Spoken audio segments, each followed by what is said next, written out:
Dado. Pues buenos días, bienvenidos aquí y bienvenidas a este curso. Al fin vamos a terminar hoy, primero Dios, la sesión 7. Ya la sesión 8 y la sesión 9, fíjense que se va a necesitar mucho de que ustedes tengan su catecismo a la mano, porque la sesión 8 tiene que ver con todo el catecismo, cómo va presentando la Trinidad del catecismo en sus distintas partes, porque acuérdense que el catecismo tiene 4 partes, y entonces en cada una de las partes lo que va desarrollando como tema de hilo conductor es el tema trinitario, pero hay que saberlo como ir descubriendo en el catecismo. Y luego la sesión 9 tiene un tema que ustedes ya lo conocen perfectamente bien, que es cristológico, sobre las herejías. Entonces, si ustedes se dan cuenta, el Papa Francisco ha repetido muchas veces que las herejías de los primeros siglos o del primer siglo, digamos, son actuales. O sea que hoy no es nada nuevo cuando la gente rechaza por esto, por el otro, porque si Jesús es humano, si es divino, si solo lo acepta como divino, si, bueno, todos esos temas ya los hemos visto cuando estudiamos Cristología y cuando vimos las herejías. Así es que será que un poquito desempolven ese manual de Cristología para tenerlas un poquito actuales, ¿verdad? Ok. Entonces tenemos esos 2 temas, el 8 y el 9, que pues es material de lectura, pero de lectura de ir entendiendo que lo que vamos viendo es el tema trinitario. Y este 7, pues estábamos viendo todos los fundamentos bíblicos, porque toda nuestra doctrina y todas nuestras creencias se desprenden del dato revelado, y el dato revelado está en la Sagrada Escritura. Entonces tenemos, como hemos dicho siempre, el católico no es un católico de libro. El cristiano católico es un cristiano que sigue a Cristo, pero que de alguna manera tiene al magisterio de la iglesia que va como actualizando esa revelación para las nuevas épocas, los nuevos tiempos, y pues ese magisterio de la iglesia a lo que también nosotros le llamamos la tradición, ¿verdad? Cómo se va desempeñando en los nuevos momentos y en las nuevas formas de pensar. Así es que el tema de la sinodalidad está en la escritura desde siempre, no es que se le haya ocurrido al Papa Francisco, ¿verdad? Sino que está el tema de actualizar, de enfocar. Es un poco lo que Juan Pablo hablaba, Juan Pablo II, Santo, San Juan Pablo II, hablaba de nueva evangelización. Pues ese es lo mismo, porque no se trata de que nueva en sus contenidos, decía que no, los contenidos son los mismos, pero sí en el lenguaje, en la forma, en la dinámica, en la expresión, toda esa es lo nuevo, ¿verdad? Porque se trata de que las personas, se trata de transmitir a la persona de Cristo, y entonces hay que utilizar el lenguaje que estas personas que son los destinatarios van a comprender, porque de lo contrario, pues nos quedamos nosotros con un bagaje léxico que no llega a ningún lado, ¿verdad? Entonces, ya hemos visto varios puntos, y hace 8, pues estábamos con este tema de la relación del Padre y de Jesús con el Padre, ¿verdad? Cómo Jesús utiliza la expresión Abba como una forma muy particular de él. No es algo, pues es una manifestación muy clara de una relación sumamente íntima, particular, filial entre él y Dios. O sea que en todo la Sagrada Escritura es Jesús quien utiliza por primera vez esa expresión, porque nosotros vamos a encontrar muchas expresiones en el Antiguo Testamento de Dios como esposo, como novio, como madre, padre, pero es como genérico, del pueblo, pero aquí del pueblo de Israel, ¿verdad? O sea, Jacob, su único hijo, Isaac y Abraham, su amigo, en fin, vemos esas expresiones, pero a nivel de la promesa de Dios de hacer un pueblo. Entonces, como creador, como generador de ese pueblo, pues se le da esa figura también de monarca, de rey, bueno. Pero la relación filial, personal, particular de Abba, eso solo lo van a encontrar en la boca de Jesús. Y era lo que decíamos hace 8 días, que no se trata solamente de repetir esa palabra, porque esa palabra, esa forma, esa relación se escapa a nuestra comprensión, porque coloca al Señor Jesús en una dimensión pues superior a la nuestra. Porque lo que pasa es que nosotros no tenemos esa relación con Dios, ni siquiera con Jesús, sino que justamente más adelante, cuando vemos en el otro párrafo el Espíritu Santo, vamos a ver quién va a provocar esa relación, pues va a ser el Espíritu Santo, ¿verdad? Pero eso es en el otro párrafo. Ahorita por lo menos es un poco lo que hablábamos hace 8 días, de que no se trata de, entonces, ya que se escapa de nuestro alcance, es entender esa relación de Jesús con el Padre y darnos cuenta cómo el Evangelio va a hacer énfasis, aunque no esté diciendo que dice Abba, que dice, pero va a ser énfasis que Jesús tiene una relación, pues, extraordinaria con Dios, no solo en los momentos que el Evangelio nos lo presenta, que son muchos, sobre todo en el Evangelio de Lucas, Jesús orando toda la noche, Jesús orando antes de escoger a sus discípulos, o lo que vimos anteriormente, el grito de alabanza. O sea, nosotros nos damos cuenta que la relación que Jesús tiene con Dios es extraordinaria. Pero cuando nos deja a nosotros como referencia el tema del Padre Nuestro, vean lo que dice el manual, que era lo que decíamos hace 8 días en otra forma. Dice, tanto es así que esa relación se convirtió en el punto de referencia para las nuevas relaciones. Subrayen esa palabra. No es para estar repitiendo el Padre Nuestro, porque no es la repetición de la palabra, sino es la invitación a que nosotros tengamos esa misma relación entre Dios y los discípulos. O sea, obviamente que esa relación va a ser entre los seguidores de Cristo. Por eso les mandé un estudio que les mandé bíblico de discipulado, pues un poquito para iluminar esta parte. Le decía a Gildita hace un momentito que es un estudio largo porque dura más de 3 horas, pero es muy interesante porque nos va dando pues la pauta de qué es ser discípulo y como consecuencia nos aclara cómo es el Padre Nuestro, ¿verdad? Porque dice aquí, es una nueva relación. No nos dice que repitamos el Padre Nuestro, sino el Padre Nuestro es una invitación a tener esa nueva relación. Ojo con eso. Y San Pablo dice, aquí entra lo que les decía yo del tema que sigue, que gracias al Espíritu Santo también nosotros podemos llamar a Dios Abba. Oigan, pero es gracias al Espíritu Santo, no gracias a nuestros méritos, a nuestros trabajos, no, es gracias al Espíritu Santo.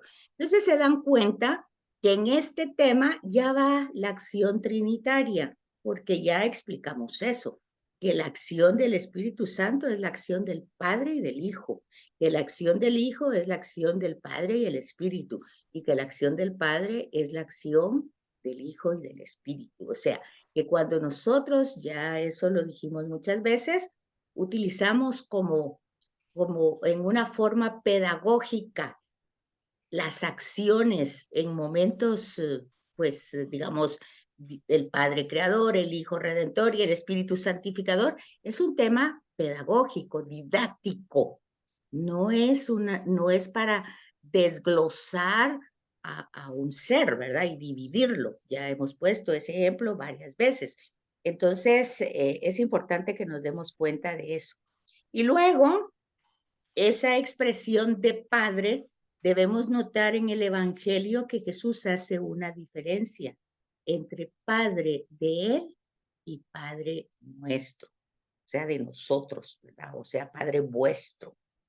Y dice el manual como que pretendiera significar la diferencia que existe entre la relación que Él mantiene con el Padre y la que nos resulta posible, como posibilidad a nosotros. Jamás dice Jesús Padre nuestro, en un sentido en el que se incluya Él con nosotros, ¿verdad? Sin embargo, en este sentido, y por ser Cristo, aquel que conoce al Padre de un modo totalmente especial, en este sentido, nos invita, nos incita a entrar en una relación de filiación. ¿Cómo se demuestra esa relación de filiación? Pues se demuestra con la confianza y con el amor. O sea, las circunstancias humanas no sacan, pues, pues decir así, del perímetro a Dios, sino que Dios tiene control absolutamente de todo. Es el creador, es el Señor, es Dios del universo, y ya lo vamos a ver nosotros. Por eso celebramos nosotros al final del año litúrgico Cristo Rey, pero no solo como una advocación, sino que como realmente el Señor de la historia, que a pesar de las circunstancias, porque oigan, cuando lo celebramos Cristo Rey no lo bajamos de la cruz, porque ya explicamos eso, según San Juan, la cruz es el trono, es el paso al Padre. Entonces es las circunstancias, esas son las circunstancias humanas, la injusticia humana, el sufrimiento humano, el dolor que causamos, que no somos ajenos, estamos inmersos. Hay que recordar a Isaías cuando ve la gloria de Dios en el templo, que es lo que él percibe ante ver la gloria de Dios, que es un hombre de labios pecadores en medio de un pueblo pecador. O sea, él no se excluye, está dentro de ese pueblo. Por lo tanto, las consecuencias es de todos. Claro, cada quien tendrá que ir matizando, pero nadie está fuera de todo eso. Hay otro autor que dice que las guerras las provocamos nosotros mismos, porque en nuestro interior vivimos en guerra, en conflicto, y cuando tenemos nuestras relaciones con amigos, familiares, hermanos, etcétera, etcétera, trabajo, ahí expresamos todo ese malestar, que son pequeñas guerras. Y habiéndolo en forma, pues, magna, macra, pues ya es la guerra, como la vemos, con toda la destrucción que vemos, ¿verdad?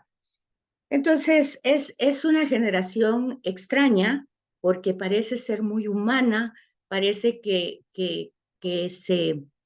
tiende a ver el sufrimiento humano, pero como dice el Papa Francisco, pues nosotros mismos lo provocamos, porque pedimos la paz, pero estamos mandando armas y armas para que se maten. Entonces, no nos entendemos. Bueno, todo eso está puesto en esta parte. Esa relación que tiene Jesús con el Padre es única, es filial, es extraordinaria.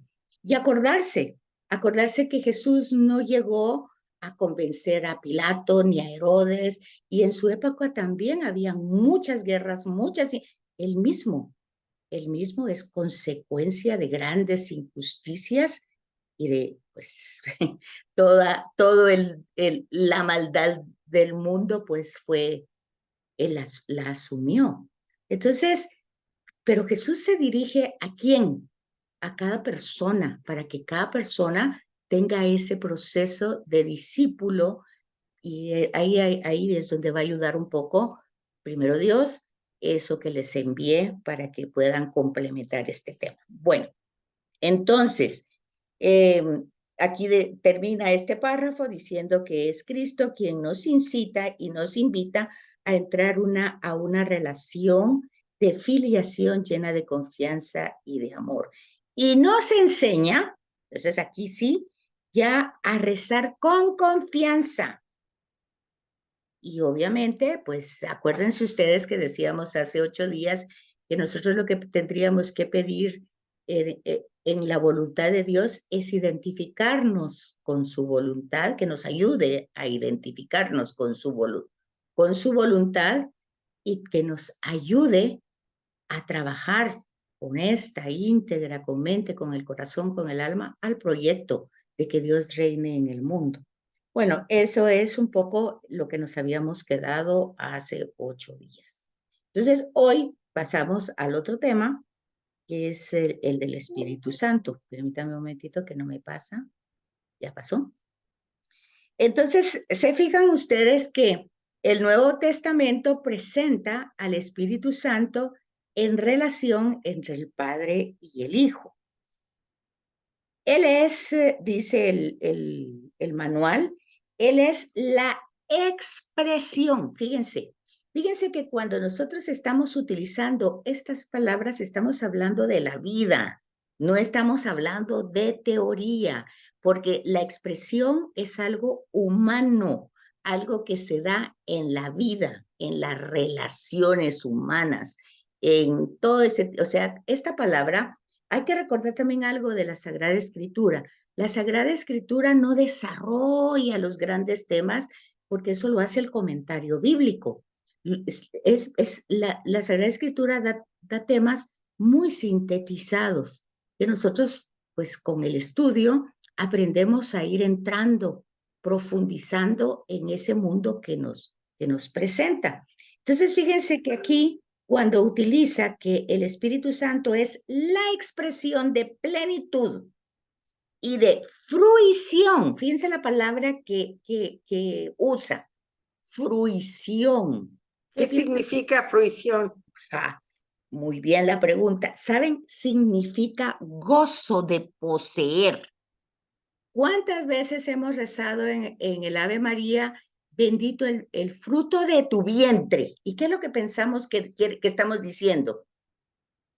Bendito el fruto de tu vientre. ¿Qué pensamos que estamos diciendo cuando decimos eso? Estamos bendiciendo a Jesús. Estamos diciendo, tomando en cuenta la palabra fruición, que también tiene que ver con fruto, y estamos viendo la etimología de la palabra, que significa gozarse por poseer, estamos diciendo a María que es bendita porque se goza por, por la fruición que posee, que es Jesús. Entonces, vean cómo es que nosotros podemos repetir algo sin saber lo que estamos diciendo, ¿verdad?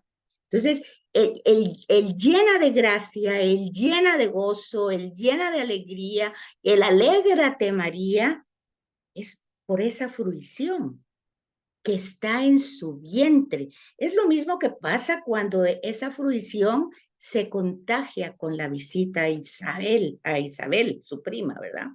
Es ese fruto, pues, porque miren, el fruto, pues es que nosotros lo vemos de una manera muy material, pero el fruto, cuando saboreamos un fruto, nos gozamos de la delicia de la naranja, nos gozamos por poderla estar disfrutando. Hay un gozo. No solamente es en el tema biológico de que una planta tiene raíz, tallo, ramas, flores y fruto. No, no solo es eso. Es el fruto cuando nosotros lo tenemos, lo poseemos, lo disfrutamos y nos gozamos. ¿Sí se fijan? Entonces eso, pues está hablando de que es el Espíritu Santo. es la plenitud de la fruición de la relación entre el Padre y el Hijo. O sea, por eso vimos el grito de júbilo de Jesús ante lo que ve. Por eso vemos también a Francisco de Asís, a Clara, que se goza con todo, con la hermana muerte, con la hermana agua, con el hermano sol, porque todo forma parte de la vida. Entonces, ya lo habíamos visto ahí, y eso también lo subraya San Juan, que Jesús es el enviado por el Padre sobre el Hijo y sobre la humanidad. El Espíritu, o sea, el Espíritu Santo es enviado por el Padre sobre el Hijo y sobre la humanidad. Es enviado por el Hijo, o sea, el Hijo envía. Pero ya volvemos otra vez a repetir, la acción de uno es la acción de los tres, o sea, no están separadas. Para que nosotros comprendamos, pues va a hablar, es el lenguaje teológico que se utiliza para que nosotros podamos comprenderlo. Entonces, vuelve otra vez a utilizar la palabra expresión en el manual. El Espíritu Santo es la expresión de la fuerza divina que crea y que salva, infundiendo la vida nueva. O sea que estamos hablando de la vida, estamos hablando de relaciones, de actitudes, no es mágico, es alguien que pide, que quiere, que necesita esta vida nueva. Entonces, se hace presente, dice el Espíritu Santo, se hace presente en cada hombre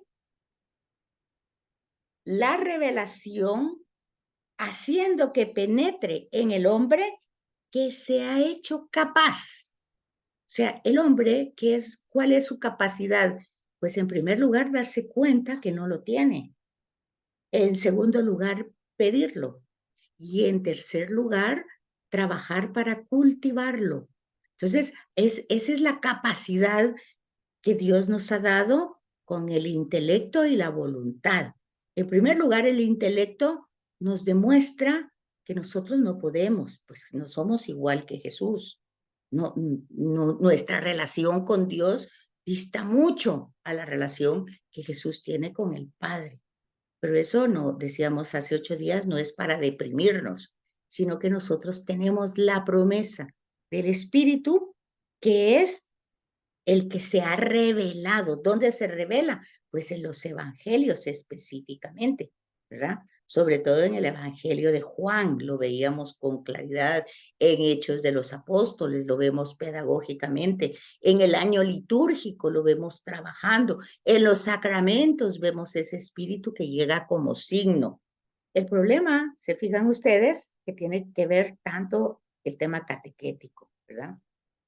Entonces, él se hace en la revelación, se hace presente en cada hombre que se ha hecho capaz de acogerlo. O sea, la capacidad no solamente es de ir a recibirlo, luego hay que cultivarlo, luego hay que desearlo, necesitarlo. Es como lo que dice el Evangelio, es como la piedra preciosa, es como el tesoro que implica una renuncia, lo vende todo, o sea, vende todo lo que tiene para poseerlo, o sea, es decir, se despoja de muchas cosas que no le va a permitir, pues, conservar ese tesoro. Entonces, dice aquí que se ha hecho capaz para cogerlo. Los discípulos deberán esperarlo para poder comprender verdaderamente la revelación. O sea, para comprender esto, pues también necesitamos a ese mismo espíritu. En Hechos de los Apóstoles está claro, en el Evangelio de Juan también está claro ese tema, porque Jesús dice que es necesario que Él se vaya, porque en los sinópticos vemos con claridad que los discípulos, a pesar de haberse relacionado con Jesús, pues hay muchas cosas que no les quedaron claras. Entonces se necesita la fuerza de Dios, la fuerza de su espíritu, para entender lo que se nos está revelando. Todo esto se sintetiza en algo que hemos dicho desde el principio del curso. nuestra contingencia, nuestra limitación.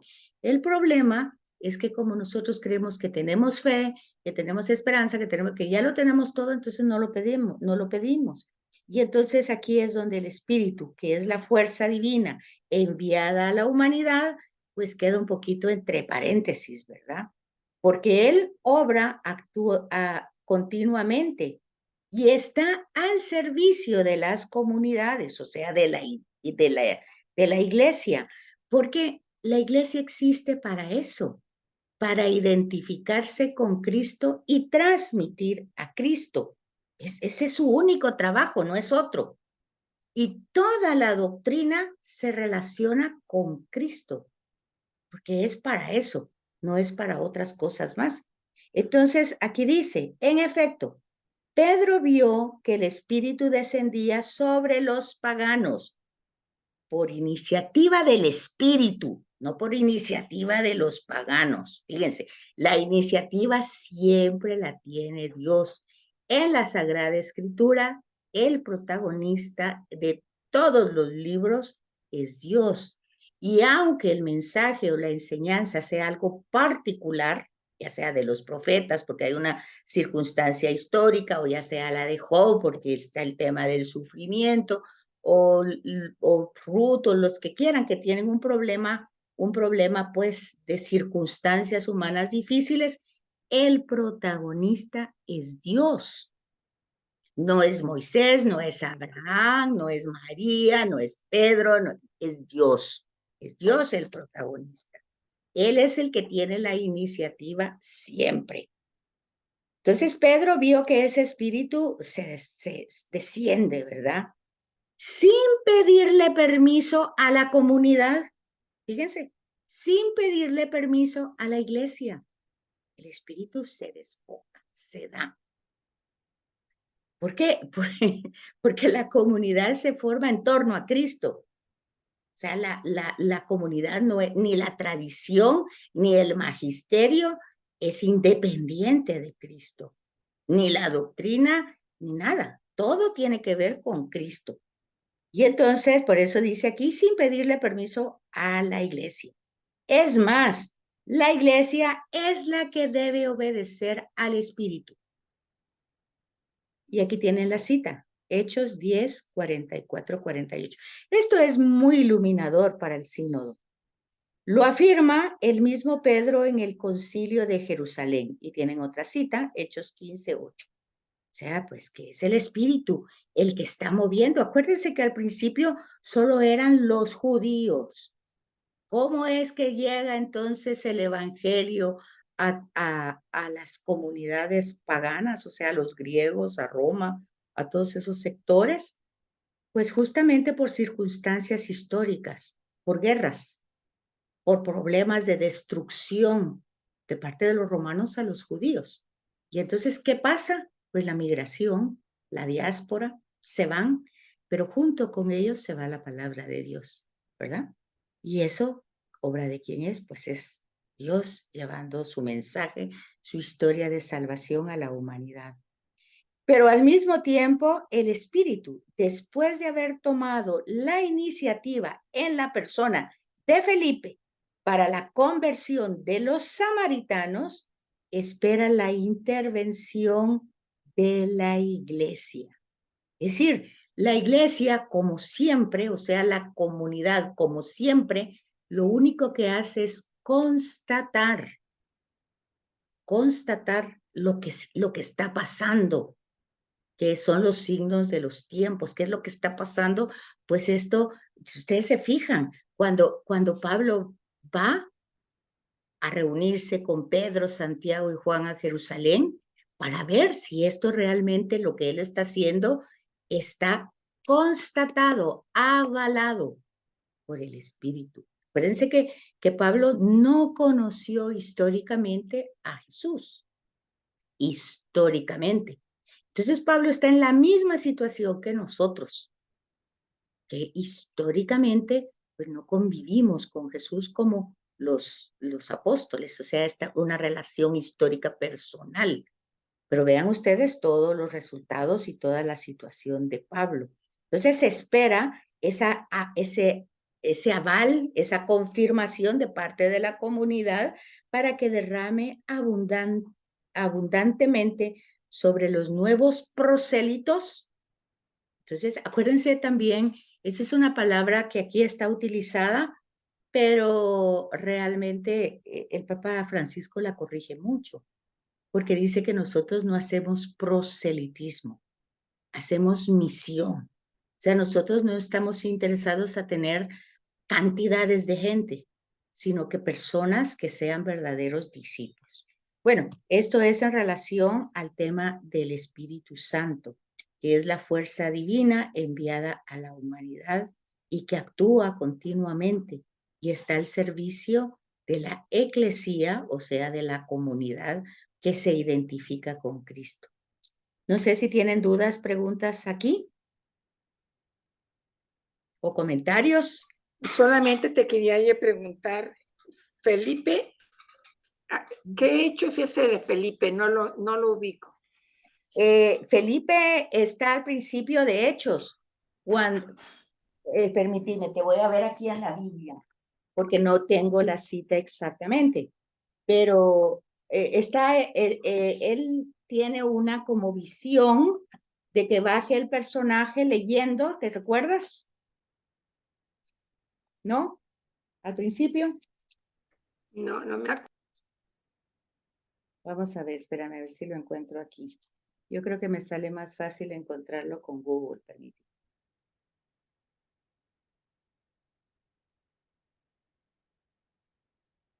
¿Alguien lo está buscando también?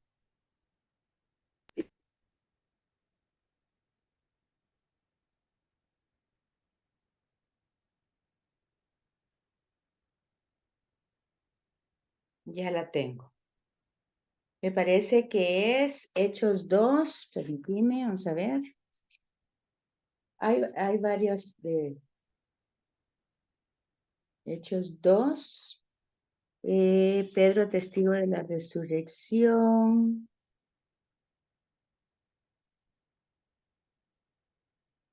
Fíjate que no me aparece aquí.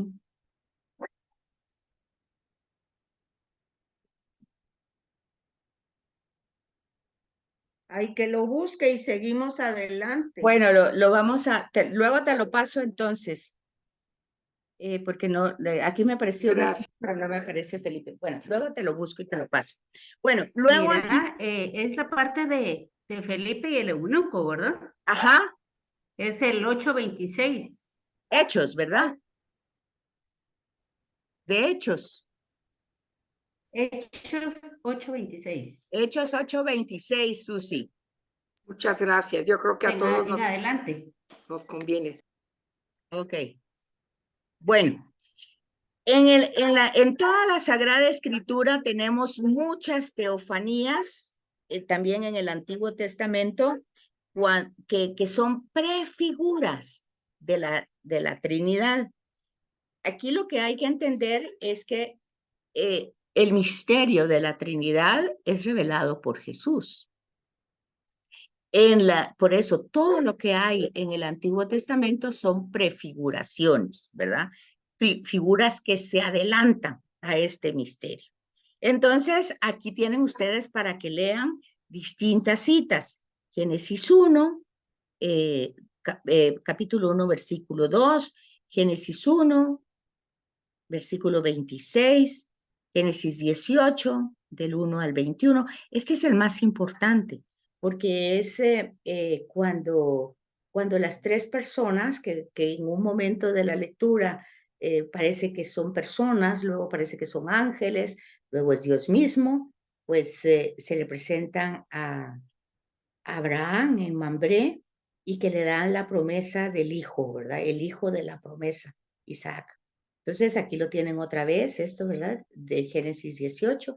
También lo tenemos en sabiduría, también lo tenemos en muchos salmos, una especie de comunidad, o sea, Dios como comunidad. Y el capítulo 22 también de sabiduría. Las de abajo son sabiduría, las de arriba son Génesis. Las que tienen aquí arriba son Génesis y aquí abajo son sabiduría. También hay otros pasajes, la verdad es que son muchos, hay otros pasajes, por ejemplo, cuando Eliseo le pide el espíritu de Elías, pero el espíritu de Elías no es el espíritu de Elías, es el espíritu de Dios que está en Elías. Y entonces Elías dice, yo no te lo puedo dar porque no le pertenece, ¿verdad? Si tú logras verme cuando yo parta, o sea, aquí es el tema de que no muere, ¿verdad? Sino que es pues raptado por el carro de fuego. Y Eliseo pues logra ver eso y regresa revestido. Y ese revestimiento es a través de la capa de Elías que se pone. Entonces ya las personas descubren una realidad diferente.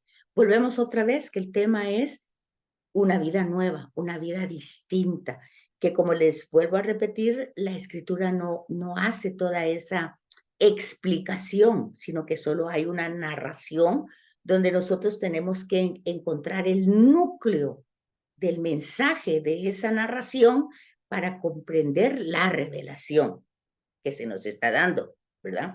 En ese momento. Entonces dice que en estas teofanías del Antiguo Testamento, el manual va a ser muy sencillo, muy pequeño, porque primero hay que recordar pues esas expresiones que hay en el Antiguo Testamento de plural. Y entonces fácilmente nosotros interpretamos ese plural como trinitario porque ya conocemos la revelación que ha hecho Jesús. Pero fíjense lo que dice el manual que es muy importante. Por ejemplo, cuando Dios dice hagamos al hombre a nuestra imagen, las personas dicen aquí está hablando de la Trinidad. Y dice, este uso del lenguaje como plural es un plural majestático. ¿Saben qué quiere decir majestático? Y de majestad. De majestad, claro, que representa la soberanía de Dios, ¿verdad? Pero desde el punto de vista histórico y literario, oigan bien, desde el punto de vista histórico y literario está fuera de lugar interpretarlo de esa manera. Porque nosotros estamos dando una interpretación anacrónica, o sea, no del tiempo. Esa revelación la da Jesús muchos siglos después. Pero nosotros, como somos seguidores de Jesús, ya la conocemos. Entonces damos esa interpretación porque nos es natural comprender la majestad y la soberanía de Dios. Y ya sabemos que Dios no está en soledad, sino es en comunidad, es trino. Pero dice el texto desde el punto de vista histórico y desde el punto de vista literario, está fuera de lugar. Sin embargo, pues aquí utiliza en el segundo párrafo el tema de Mambré, 18 del 1 al 21, que les decía yo. Y dice, este capítulo es muy significativo para la catequesis. El texto del Antiguo Testamento, que sin duda ha tenido mayor éxito para la presentación catequética, o sea, para dar una buena catequesis pastoral y artística de la Trinidad, ha sido esta, la aparición o teofanía bajo la encina de Mambré. Y aquí les da los pasos de esa catequesis. Primero, Dios visita a Abraham en su tienda, que está desplegada bajo una encina, cerca de Mambré. Y Dios se acerca bajo la forma de 3 ángeles. ¿Y qué es lo que le muestra a Abraham? Pues le muestra su bondad, su benevolencia, su misericordia, su ternura, porque Abraham tiene circunstancias humanas tristes, dolorosas. Le promete la descendencia y una descendencia sin límites. Entonces ese es el segundo. Primero se muestra, se manifiesta. Luego hay una promesa. Ese es casi el mismo esquema de todo. Génesis 12 del 1 al 3, Dios se muestra. También de Moisés cuando está en la zarza. Por eso Dios es el protagonista. Dios se muestra. Eso es lo primero. ¿Y qué es lo que muestra? Su amor. su benevolencia, su presencia, su estar en medio de nosotros. Luego promete.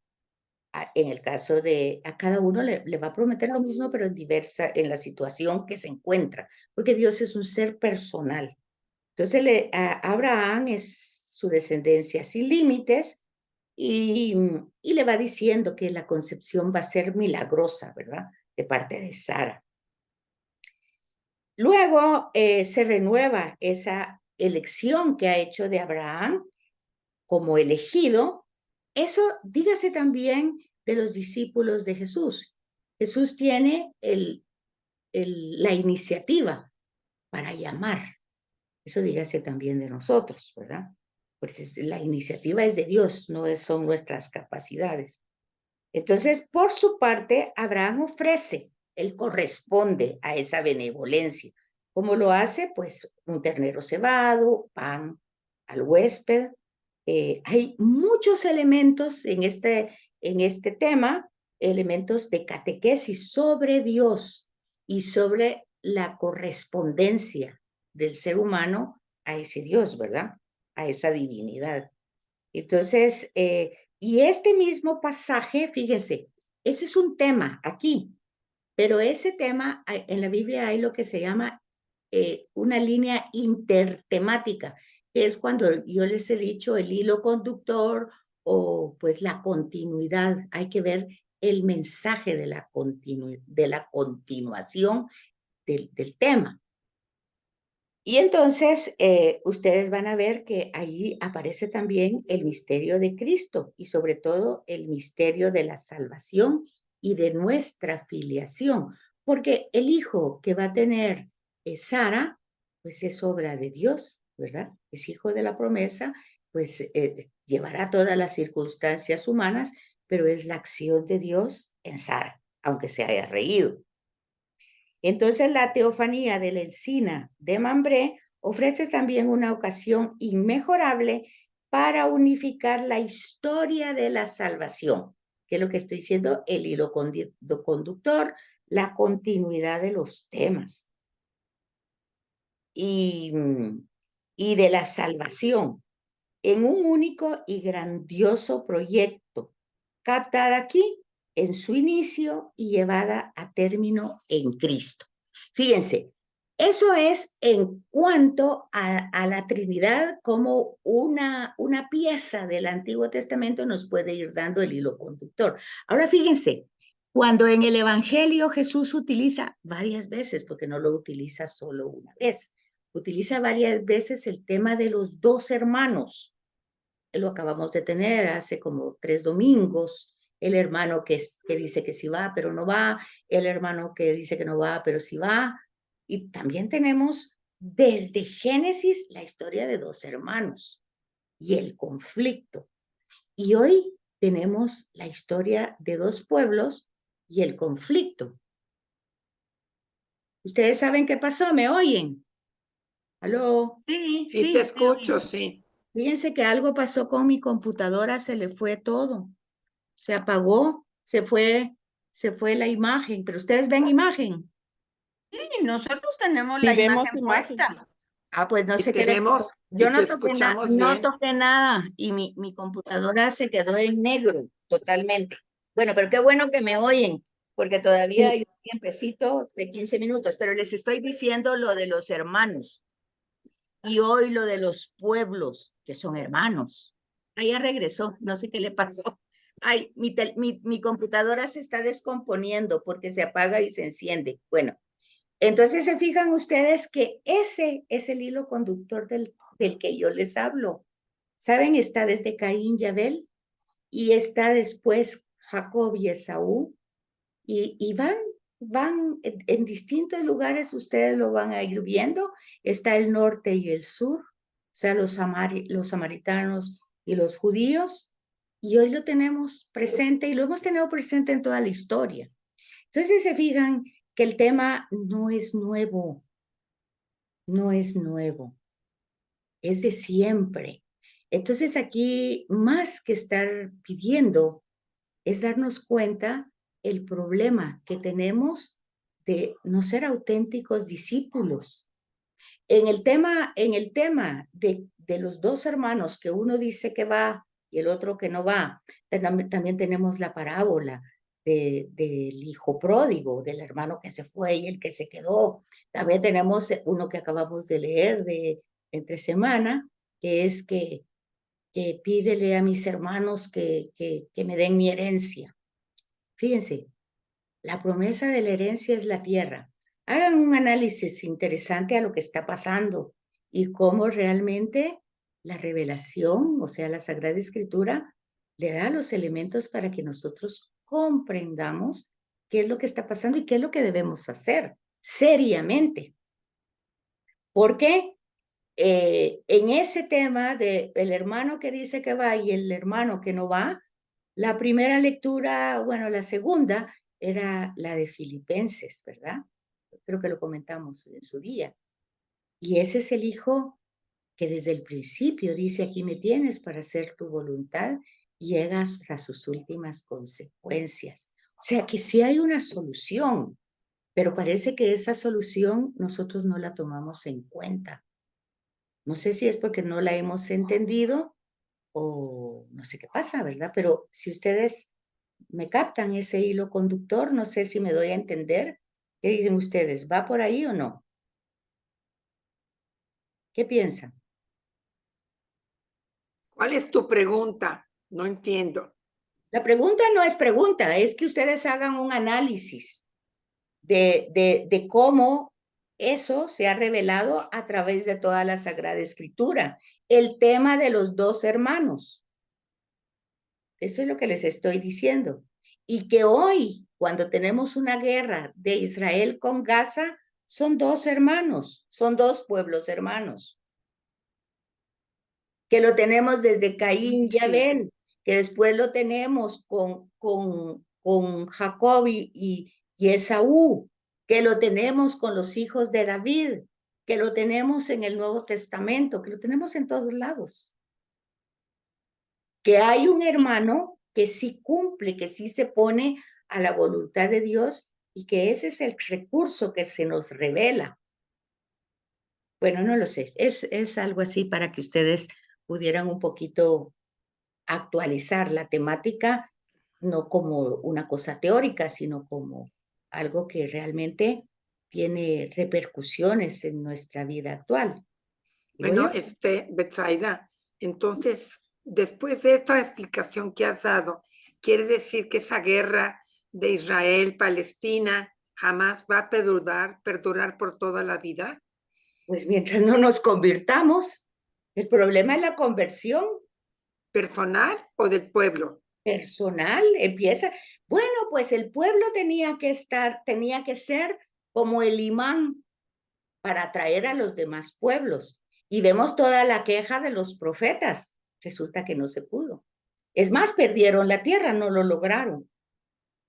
Y Dios en su misericordia vuelve a tal punto que se encarna, se hace humano para que le comprendamos.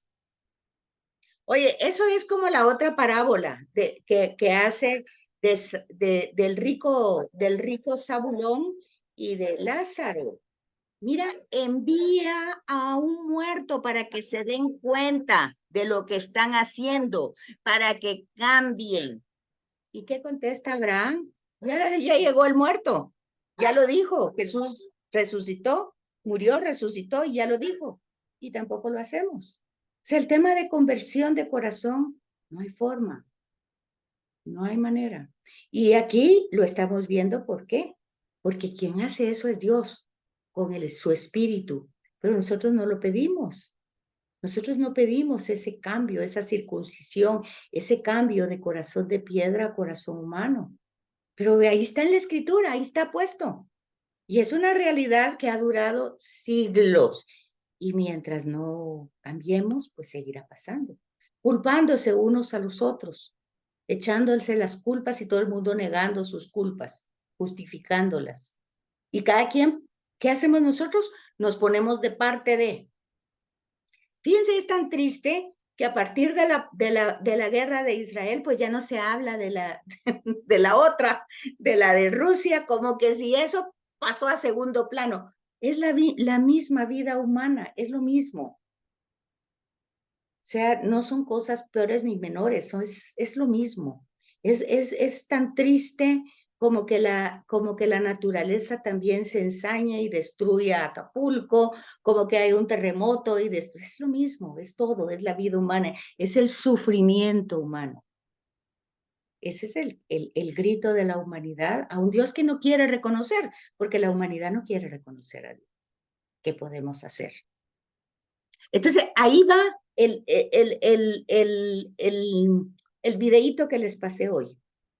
Ahí va un poquito al principio. Y saben que, como le decía yo a Gildita, yo lo estaba viendo, pero ya, luego dice en una parte de la introducción, cuando habla del discipulado, que el discipulado en la Biblia, en toda la Biblia, el centro del discipulado es la persona de Cristo, dice, y que el discípulo aparece después de la llamada personal, aparece en los evangelios, después de la llamada personal que Jesús hace a cada uno de sus seguidores, porque se fijan que es personal. Llama a Pedro, llama a Santiago, personal la llamada. Y dice, ¿y a qué es esta llamada? A tener una relación nueva. Por eso se los mandé, porque tiene que ver con esto. Y dice, aprender, o sea, el estudio, predicar, servir, rezar, sufrir, no basta, sino que lo que tenemos que entender es lo que le pasó a Pablo, una relación nueva, una relación personal. Pero acuérdense que Pablo, después de la experiencia con el resucitado, pues no empezó a predicar al día siguiente. En Gálatas dice que se va 3 años a Arabia a profundizar sobre esa experiencia. Porque cuando habla de que se cayó del caballo, mira, el tema no es que si hay caballo o no hay caballo, o que si, no. El tema es que todas sus estructuras tan importantes que él tenía, como griego, como judío, como romano, se le vinieron al suelo. Y por eso el relato dice en unos que se quedó ciego, que se quedó sordo, que bueno, todo lo que le pasa, pero lo que significa es una estructura humana hecha a pedazos ante la presencia del viviente. Y entonces él tiene que hacer el esfuerzo, preguntar, ir, indagar, estudiar, ver todo lo que pasó desde lo que tenía la Torá y darse cuenta de que sí, que Jesús es Dios y que ante su nombre toda rodilla se doble en el cielo, en la tierra y en todo lugar. ¿Cómo llegó él a eso? Si era un fariseo, pues totalmente convencido del monoteísmo. ¿Se fijan? Pero eso lo hace el Espíritu Santo en acción. Y ahí van a ver ustedes cómo Pablo dice, el Espíritu me mandó, el Espíritu me llevó, el Espíritu no quiso. Es una relación personal y directa.